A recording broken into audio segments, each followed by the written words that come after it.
Tell us about the nature of it, what precipitated the development of the program, the development of the school, and what was indeed the driving force behind you. Yes, sir. Well, Miller-McCoy is an all-male academy. We serve young men from grades 5 through 12. So this year we're serving roughly about 560 young men on our campus. The purpose of the school from the very beginning and still today is to promote or prepare these young men for college and life beyond college. And so we're the only all-boys public school in the city. And so we give young men an opportunity to come to this environment where there's a great sense of community, there's a great deal of rigor in the academic program. And so we're preparing these young men. We have 76 seniors this year, and we're really, really excited because we plan to send every last one of them to college this year. And so Miller-McCoy, from the very beginning, has been an institution preparing young men for college. Dr. Tiffany Hardrick and Keith Sanders, and yes, Miller-McCoy and what you're doing is unique, and it is indeed something which is very special. But to go gender specific, what brought about the gender specific role and its purpose? Yes. When I reflect back to the question you just asked about the driving force behind the school, the concept, Keith and I were both principals in Memphis.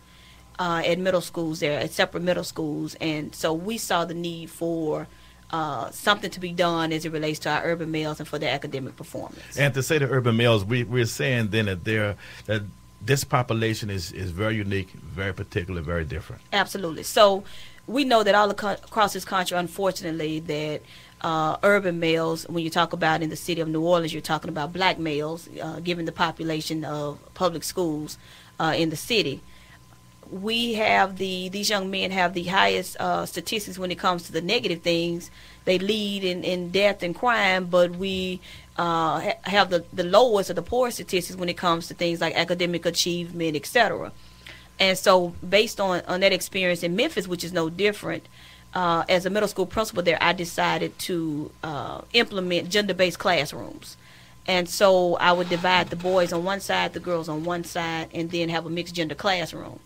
And what we found is the young men in the single gender classroom outperformed the young men that are in the mixed gender, and in many instances outperformed the young women. So this was your own study that you did yourself, and you observed in Memphis, and then you said, "Let me come to New Orleans and then develop this." Absolutely, absolutely. And what I find unique is that both of you all are your founders, and both of you serve as the principals of the respective schools, the middle school and the high school.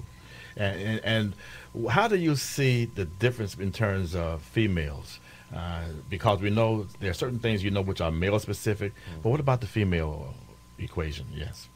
Well, we get this question all the time around, what's the biggest difference when you isolate the young men, from female students and put them in this environment where it's this all male environment. What changes? What's different?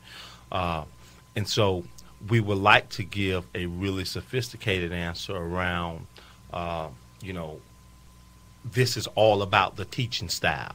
This is about teaching to the needs of young men. This is about teaching in a way that they learn best. But the truth is, when you ask about the females, it is important to teach the young men differently in a way that's conducive to their learning style. But the absence of the female is the greatest driver of what we see in this all-male environment. This is where young men get a chance to be really, really confident readers, confident thinkers. And so when you say what happens to the females, I think the same thing that has always happened. Females are going to go into co-ed classrooms, across the city, and for the most part, they're going to have the opportunity to thrive. What happens in their classrooms are going to be geared for them. And so when you go in a classroom and everybody's reading the Watsons Go to Birmingham, well, girls are going to get into that much faster than boys will. So I think girls are going to be okay. I'm not saying that, we don't need single-gender academies for girls, but I think girls come to school a lot more confident than boys. I think by the time they get to middle and high school, they're not as far behind in terms of their reading levels. And so I think girls are going to be just fine in the settings that they're in. But I think this is really, really important that we isolate our young men and put them in a setting in which they can be successful, and more importantly, where they can be comfortable and just find out just how smart and talented they really are. Again, we can be reached at area code 504-260-9265, 504-260-9265. We're talking to the founders of Miller-McCoy Academy for Mathematics and Business about gender-specific schools dedicated to the urban male. Now, when you talk about not only the teaching styles, but evidently you're talking about as well the learning style. And, in these learning styles, there's one area that always comes up, the issue of the alpha male. How do you handle the alpha male? Oh, yes. Well, I think that what you find is that the alpha male or the number of alpha males that are present starts to decline, or the alpha male personality starts to decline when females are absent. And so while there's definitely alpha males in the classroom, you don't see as much of their personality type because there's no need to impress the young ladies. And so, when you just think about young men in general and their learning style, young men need to move, young men need to be active, they need to be engaged, they need to be able to express their opinion. Young men, older men want to be heard. They want their opinion to be valued. And so you have to just create an environment where the alpha male is given an opportunity to respectfully express his opinion and express himself. Let me get down to specifics. What about the scores? When you look at what does the research indicate in terms of the test scoring and the success ratio? I would say the greatest research that we would point our finger to would be the statistics that we have, or the student achievement data that we have around 3 years of continuous enrollment. And so when we look at a young man who's been at Miller-McCoy for 3 years, we see a significant gain in student achievement. Now, here's the real conversation in this city around charter schools and the all-boys environment and test scores and all this. Miller-McCoy could come back with glaring test scores every single year if we only took kids who were there the previous year. Now, we do something that's a little bit different. We enroll new kids every year. I won't call names, but there are several charter schools in this city that refuses to do that because they know it's going to affect their test scores. And so we'll take a new kid in the 8th grade and put him in a cohort of kids who've been there since the 6th grade. But when we extract the data for those kids who've been there since the 6th grade, we see amazing trends with kids who've been there for 3 years. I'm talking about, 90% of those kids, 85 to 90% of those kids being proficient in language arts and math. You don't necessarily see that with a kid who's been there 1 year. And so when you look at those cohorts, then those cohorts serve as a useful tool for you. Absolutely. And it's observable. It has a certain amount of empiricism that you can use that actually has a sort of value that says what you already understood from the very beginning when you founded the academy. Absolutely. And so we put a lot of emphasis on value added. And so it's important for us to recognize and pinpoint where a young man is when he enters the academy. And then 1 year, 2 years, 3 years later, we're able to show that growth. And like I said before, it's tremendous growth. Oh, yes. And we'll be back after a 2-minute break, and we speak with Dr. Tiffany Hardrick and Mr. Keith Sanders from Miller-McCoy Academy with Dr. Clark 101, the Living Classroom.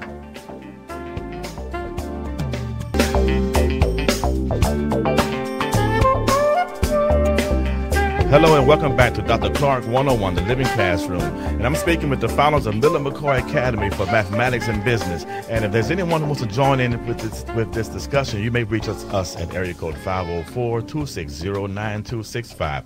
504-260-9265. And, getting back to the value and role of this, why is it that you would focus on math and business? What was the precipitous that said, hey, let's focus on this particular area, math and business? Because we have so many problems in our society. And for so long, we've been taught that you go in a math class, you sit down, you learn how to do the computation, and you find the right answer.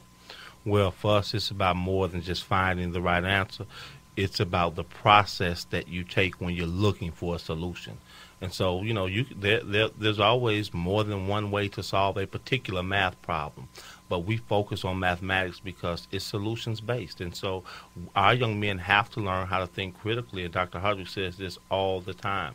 There are no two areas better than mathematics and business to force someone to think critically for a solution.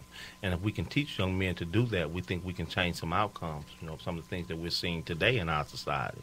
Right, and the business aspect became something which was, I know, a long-term objective as well. Yes. Well, when I think about the business curriculum, we introduce our young men to entrepreneurship, accounting, marketing, free enterprise, and so just as a man who is expected to be to rebuild his community, to become the head of a household, it's important that our young men have the skills necessary to make good business decisions.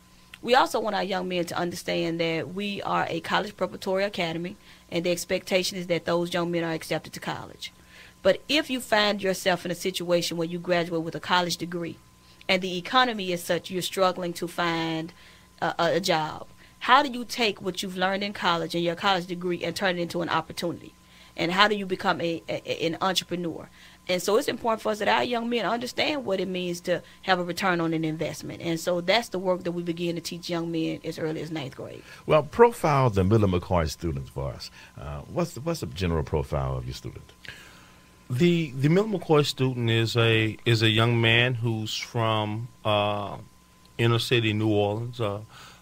He's from the West Bank. He's from Gentilly. He's from the 7th Ward. He's a young man who's been in public school all of his life, a product of the New Orleans school system. He's a young man who sometimes attends the school reluctantly because there's an absence of female students, and mom is making him come to the school. And then you see this transformation, and then in year 2, he becomes this young man who is so proud to wear the Miller-McCoy blazer, a young man who understands and can articulate the core values and what it means to go to Miller-McCoy, a young man who understands what we mean when we say one man, one family. But he doesn't. The truth is, he does not always, come that way. That's not the story for everybody in the beginning.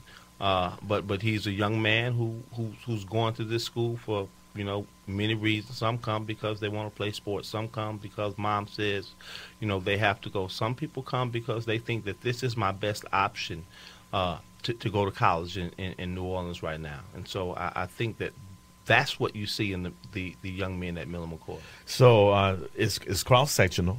You get individuals from diverse backgrounds from around the city. Absolutely. And the attire. So the young men Yes. wear the navy blazer, a white shirt, and a college striped necktie, which is navy blue and gold with the khaki pants. And we envisioned this from the very beginning, that it would be important for them to not only act the part but look the part. And so when people see a young man in this uniform, we want two things to happen. We want instantly them to identify the young man with Miller-McCoy, and then we want them to instantly have high expectations for the behaviors that the young man should be exhibiting in the public at that particular time. The enrollment process. So Miller-McCoy is an open enrollment school, public school, and so any young man that wants the opportunity, his family's interested, they just simply fill out the common application that we use all across the city of New Orleans, and the young man is welcome to come to the school. And if by chance there's a grade level where we're over-enrolled, then we abide by the lottery process. Okay, that follows. And the student-teacher ratio. When you think about high school, the high school averages about 22 students in a classroom, 20 to 22. Middle school, you see anywhere from 14 to 18 students in a class, depending on the grade level. Okay, and that's a pretty manageable ratio. Absolutely. Yes, and we see that. And we talk so often about the attire of the students, but the attire of your instructors. Yes. We have very high expectations for our instructors. For the entire staff, we would not ask young men to do anything that the staff is not expected to do. We want our young men to understand that your uniform, your wardrobe is a way of life. It is not a punishment. Every businessman in America occasionally wears a navy blazer and khakis. And so it's a way of life, and so the expectation is that the instructors model that for the young men every day. Oh, that's beautiful. And so, this serves as a good model for it's modeling, and they learn it, and they're socialized very early in life. And again, we can be reached at area code 504-260-9265, area code 504-260-9265. Your extracurricular activities. And that's something that I know that's at the forefront of every student, every parent. What's offered?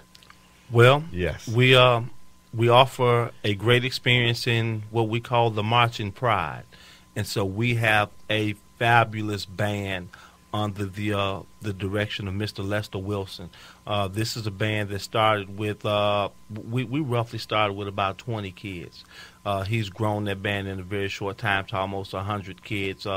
Last year during the Mardi Gras season, we were still at that time a startup band, and the kids performed in several parades, and you would not believe the feedback that we got from the community. Outside of our great band, we have a full athletic program. You don't see that with all charter schools. You sure don't. But we have a full athletic program. We've even gone as far as taking the steps to join the State Athletic Association. So Miller-McCoy is now a 3A school in football, basketball, and baseball. So I think, big man, you all should watch out. We're in your division now. So let's put that on the record. No, but we offer full athletic program: football, basketball, baseball, track, cross country, and we offer these sports at both the middle and the high school level. Outside of our athletic program and our band, we have a business club. We have a beta club, which helps kids transition from the Junior Honor Society to the National Honor Society when they make that transition from middle school to high school. There's a chess club. There's several extracurricular activities that take place outside of sports, and the great thing about it is sometimes these things change from year to year, because when we find a teacher who has a passion for something or is very, very talented in one particular area and they want to share that gift that they have with students, we'll allow them to establish that club. And so it's a growing list of extracurricular opportunities for students. I understand. So like if there's a teacher that likes debate and they know they can put together a debate team, then you'll follow and do that. We'll support that teacher and tell them to go for it. That's great to have that sort of flexibility. Parental involvement. And parental involvement is always important to every successful program. What do you do to get the parents involved? Is it a requirement, or do you solicit their involvement? Well, Yes. we're a public school, so we don't have anything on paper that mandates parental involvement. But I will say that we have outstanding parents, and our parents have, for the most part, been very, very supportive of the school. We have a parent-teacher association that's active. We just held the election of new officers a couple of weeks ago, and they've been active ever since. One of the things that we try to do at Miller-McCoy is we understand that our parents work. We understand that our parents often don't have traditional work hours. And so when we say parental involvement, it doesn't mean that a parent has to come to a parent meeting once a month for 1 hour. Parental involvement to us is if I call a parent and the parent responds immediately. If I have a young man that's experiencing some academic difficulties in the classroom, I can call mom. Mom can talk us through that if it's a conference call or if they're present, but that the parent is just supportive of whatever we think is best for their son, and we're working together to move the young men. And so we've been really, really fortunate to have parents that are very supportive of the work that we're doing at the school. There's another area also that becomes important, and that's an area that I know that is central in our community, in our state community, the area of discipline. Well, how does that translate at Miller-McCoy? We have a discipline plan that we adhere to that's in our handbook, and the discipline plan ranges from everything from level 1 to level 4 offenses. But one of the things that I think is so great about our discipline plan that our teacher leaders, our grade level chairs put in place this year is that we have several conferences with the young men. We have conferences with the parents. There's a process where young men will go through the counselor, through the social worker. And so we try to take several measures to support the young men when whatever they're experiencing. But at Miller-McCoy, we believe in strict discipline. We believe in order. We believe in structure. Order, structure, strict discipline. Absolutely. Oh, yeah. Sounds old school. But that's great. Yes, Daniel, welcome to Dr. Clark 101, the Living Classroom. How is everyone today? Like I just told my brother, I'm always coming from a historical point of view, from a certain point, now bring it up to what is now. Our people has always been great mathematicians, bruh. And these schools, that what's happening now in the schools, I'm glad what the sisters rapping about, the mathematics that we're using. Our forefathers are the authors. Y'all are familiar with Al-Khwarizmi. Y'all familiar with the guy who made algebra? These was African people, bruh. Nobody else pioneered into this kind of calculus system that we did. The whole system is ours. The 360 called the pi system and everything. Whatever it takes to build a building, that's the mathematics we use. And I'm glad our young brothers and sisters is getting this opportunity to learn what their African ancestors pioneered into and built. Now, the school uniform, the British did this to the Indians. You know, the only thing I want to see is this. Those skirts that little sister wearing to school, make them wear pants, bruh. That what got them in trouble years ago back in the 80s when a certain thing started off. Remember this, bruh. We're using Arabic numbers what a black man invented. Nobody else. And the next pioneer to new mathematics is going to be us, bruh.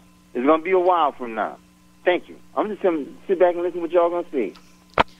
Well, when I think about the pioneering spirit that the gentleman just spoke about, I think about Kelly Miller, who is the namesake for the school. Kelly Miller is the first African-American male to receive a postgraduate degree in mathematics from Howard University.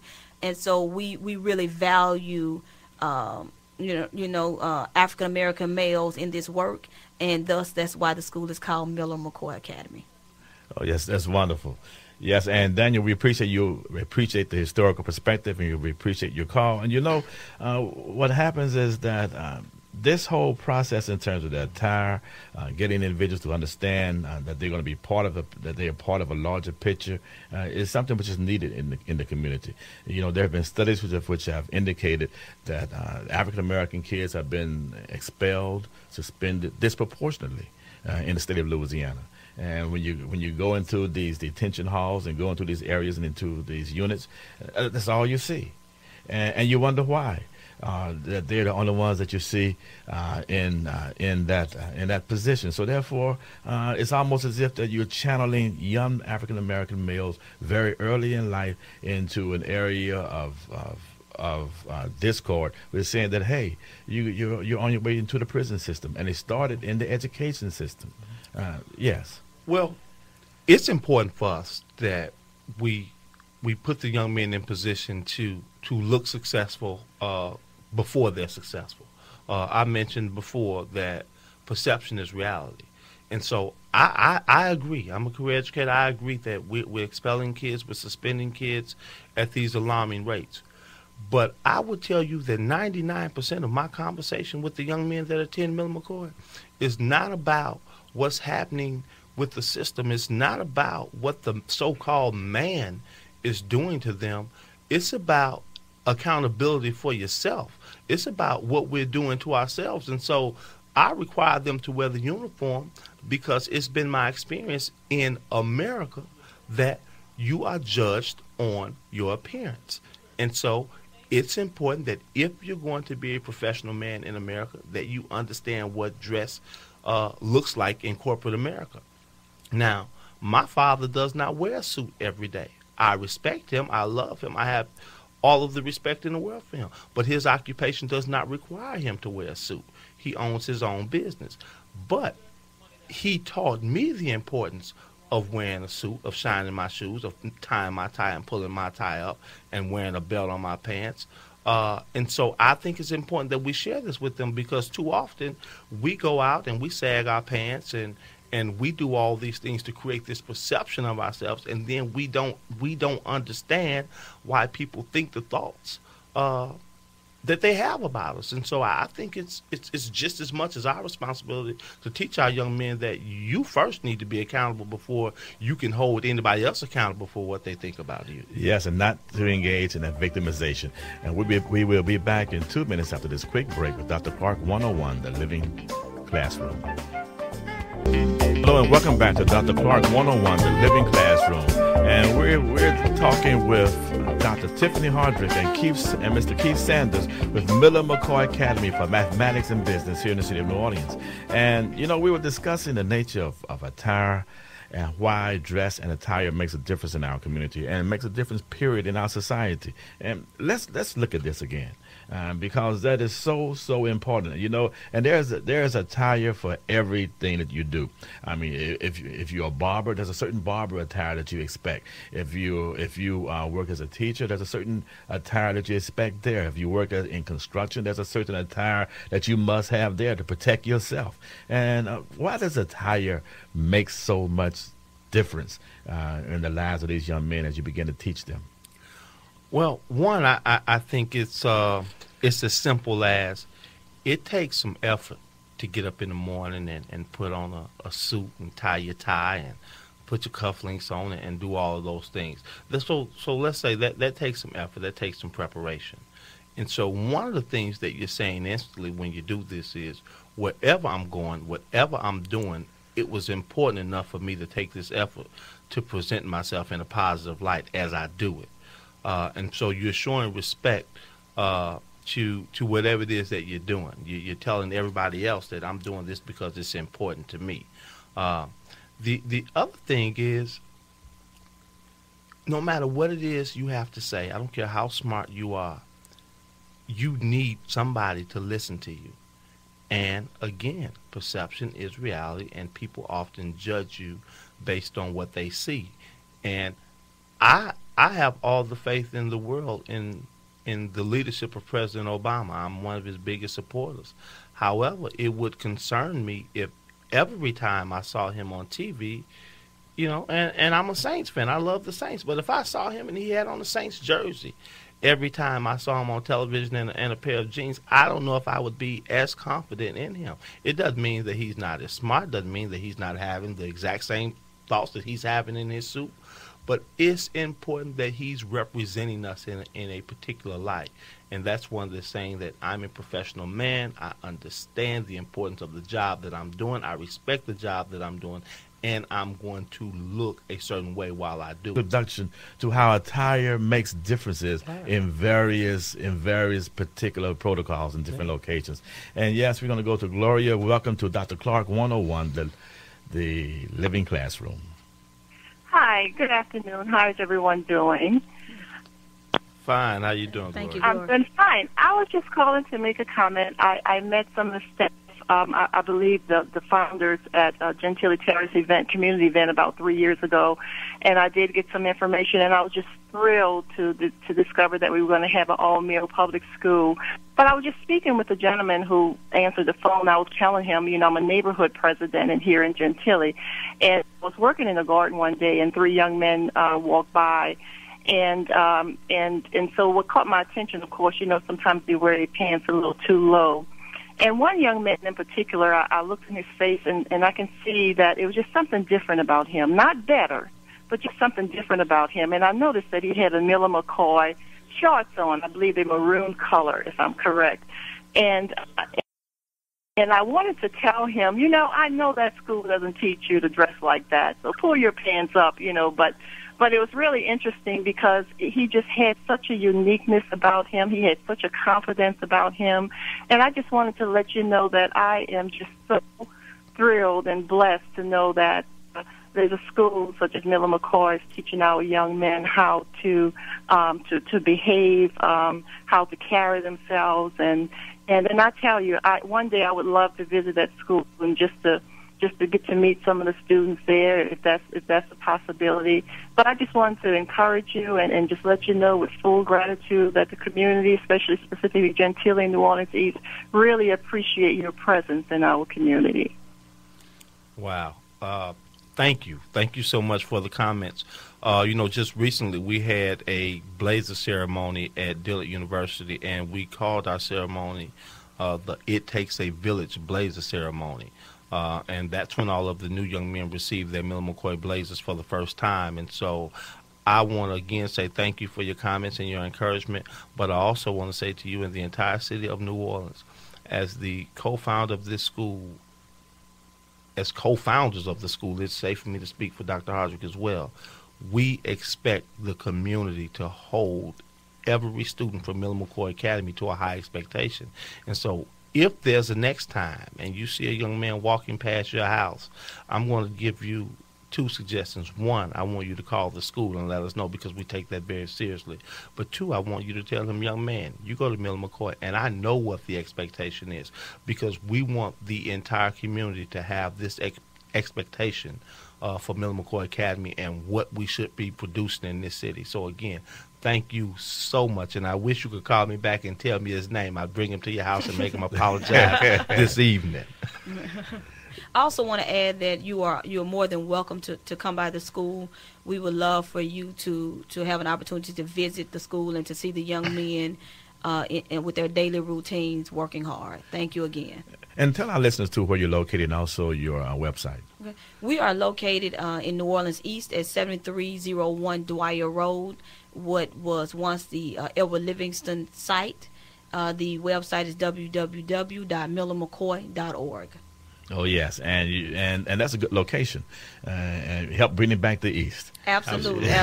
And we're really excited that that Miller-McCoy is identified for a new school site, new facility, 2013, $240,000, $50+ million facility. Our young men deserve that, and their parents deserve that, and the community deserves that. So we're really excited. Yeah, over 240,000 square feet. It's going to be huge. That's very large. Huge. Absolutely. We're excited. We're very excited. Yes, and again, we can be reached at area code 504-260-9265, area code 504-260-9265. For anyone who wants to call in and continue our discussion regarding Miller-McCoy Academy for Mathematics and Business, and also about single-sex schools, one-gender schools. This process that you're doing, I think, is not only is it unique, but it's something which is needed. Do you see what is part of your strategic plan, your vision, and your approach over the course of the next 5 years? So our mission is to prepare urban male students for college and life beyond college, and what we see is producing, graduating, responsible citizen young men in the city of New Orleans. We're really excited that it is 2012 and we will have our first graduating class. We have approximately 76 young men that we expect 100% college acceptance rate. Currently, we have about 30% of those young men already attending college at Xavier University, the Southern University of New Orleans, and Dillard University every week. And so these young men are already fulfilling the mission of the school. Yes, and Brian, yes, welcome to Dr. Clark 101, the Living Classroom. How you doing, sir? I just wanted to say I'd like to see the little guys with blazers on and slacks and whatnot. Occasionally, I see some of them that even can swag that out a little bit to find a way to make that look hip-hop-ish occasionally as well. But, it's better than what it used to be, like you said.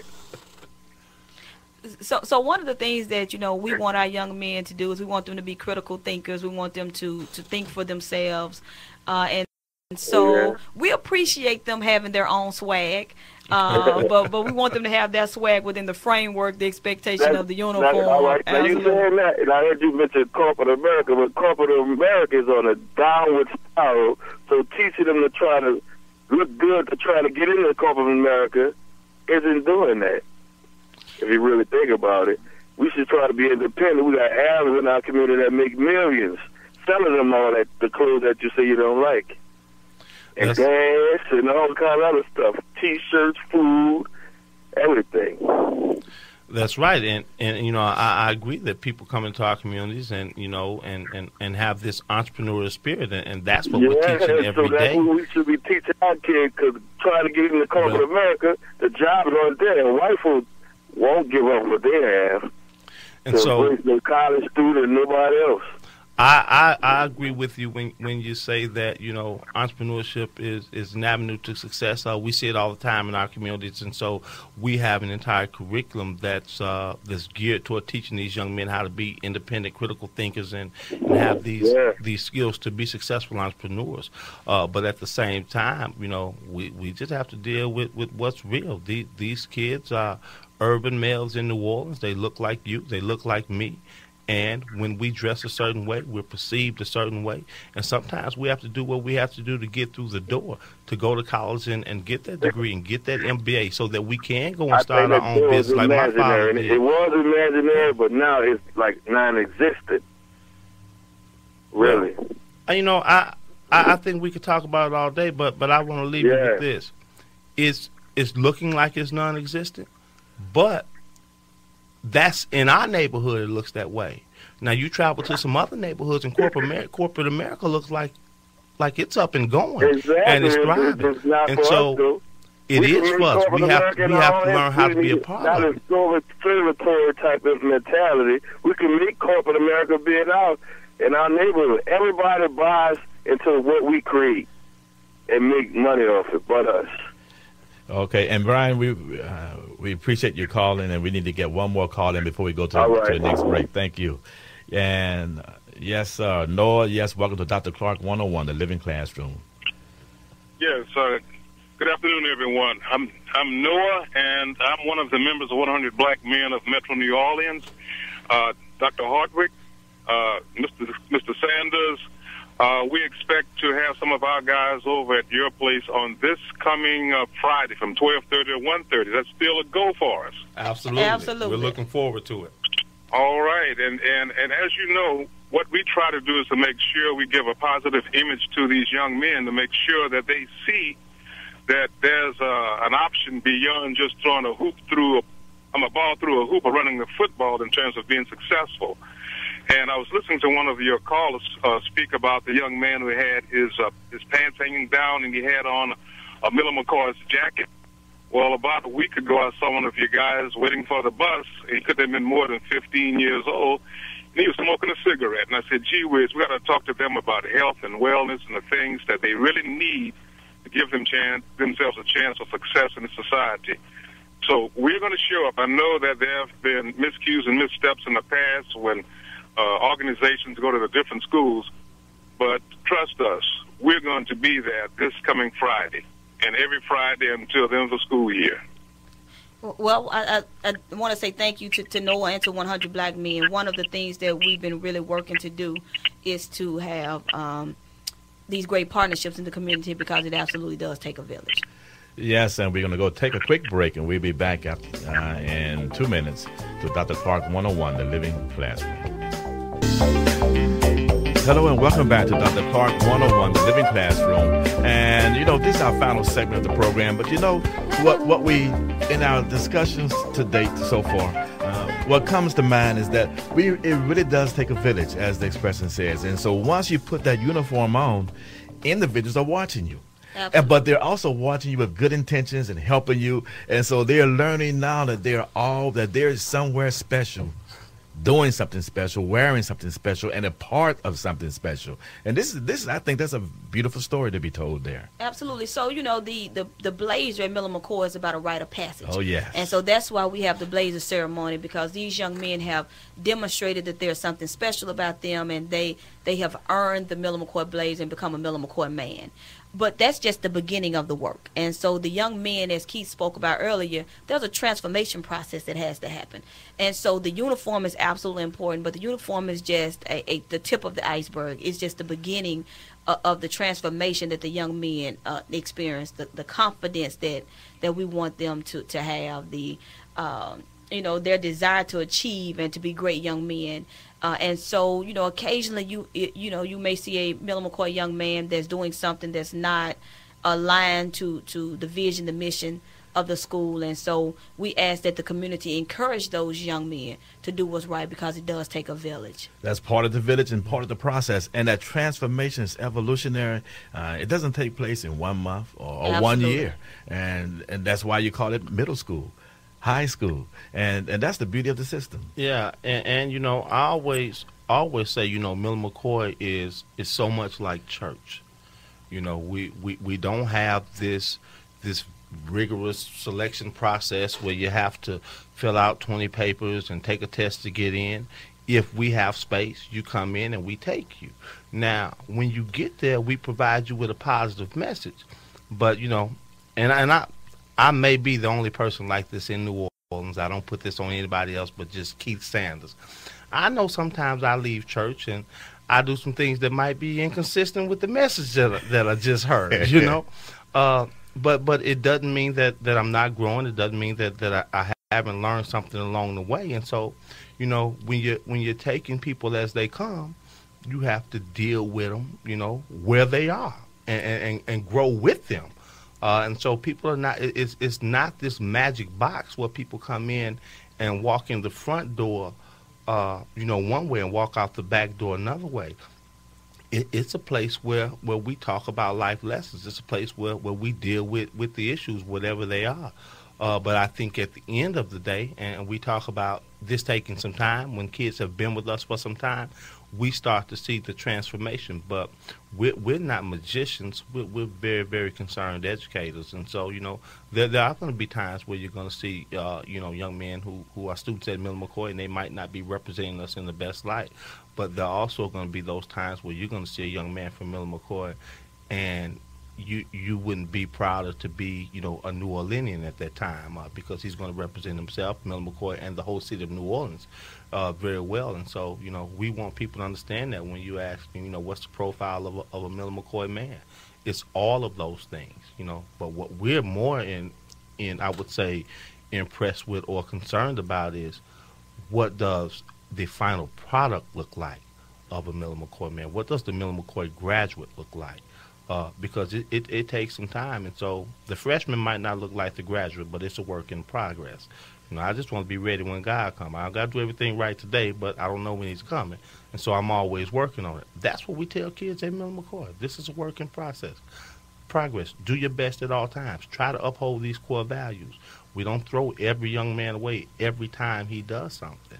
But, we do have a high standard.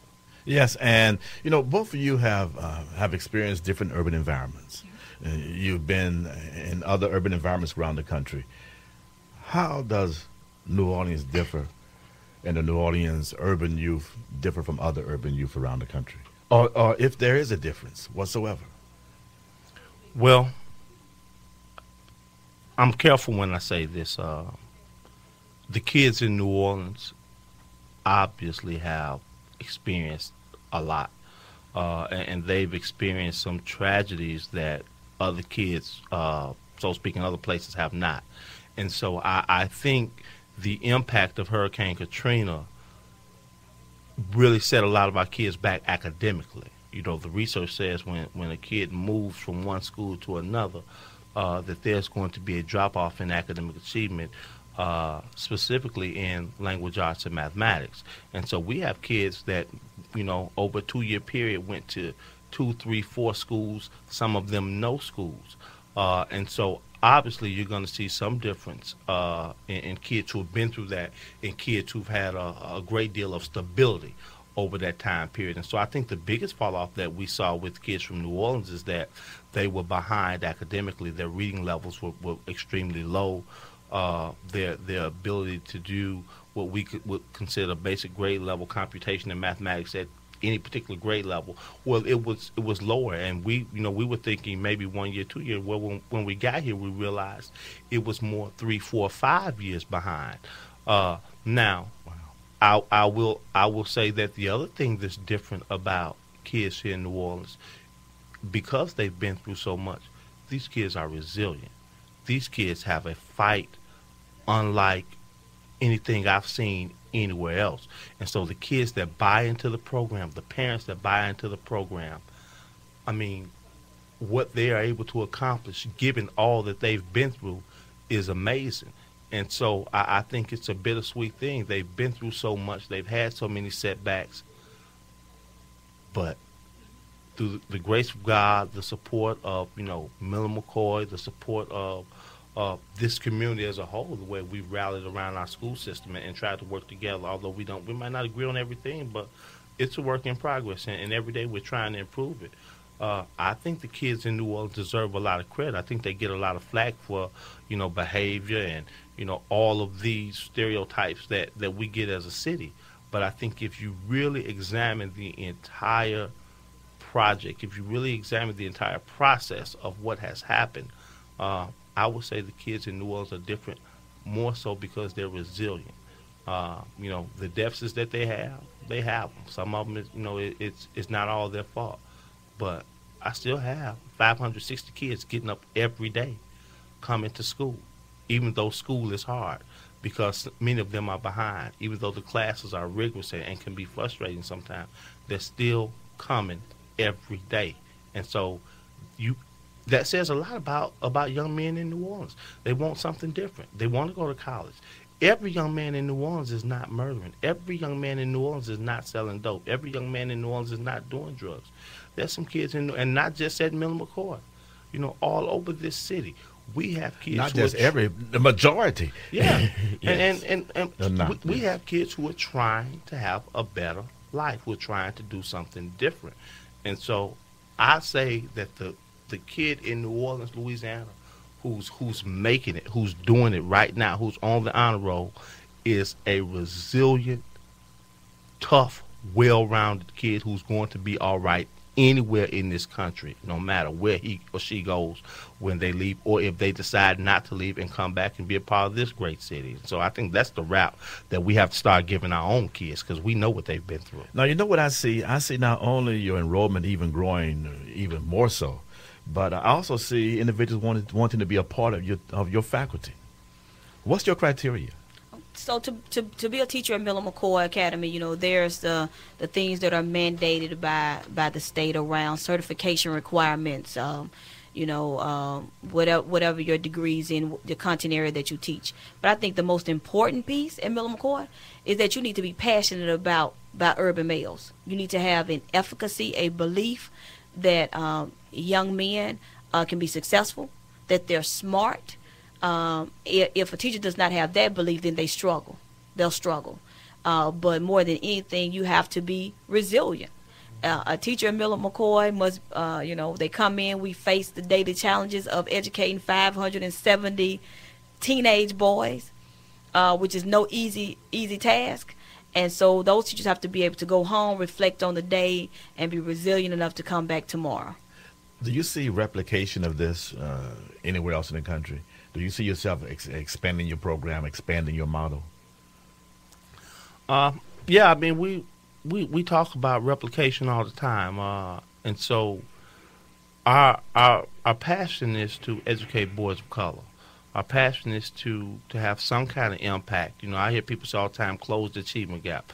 I'm not sure. Well, I am sure that two people aren't going to close the achievement gap in America. I do think two people can have a significant impact on the achievement gap. And so right now, our first priority is to get New Orleans right. This is, like I said, this is our first graduating class this year. We couldn't be more excited about where we are, what we've accomplished, and what's getting ready to happen in a few months with our kids graduating.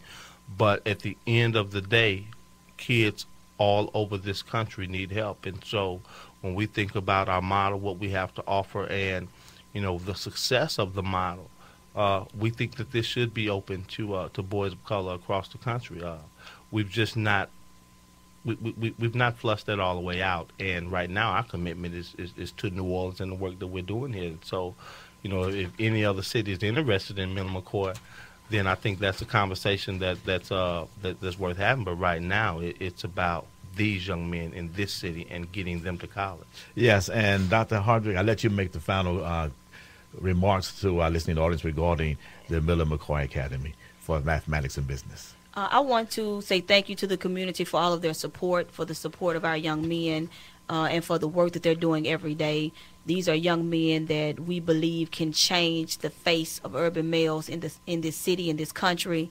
We are looking to do something that's not common in this country, And in May of 2012, the expectation that 100% of the urban males in Miller-McCoy Academy will be accepted to college. And so we want that to be the trend for young men in this country. Yes, and Dr. Tiffany Hardrick and Mr. Keith Sanders, Miller-McCoy Academy for Mathematics and Business. Thank you for joining me. And to my listeners, thank you for tuning in to Dr. Clark 101, The Living Classroom. And stay tuned for the Alicia Felicia. And as always, it's been a pleasure.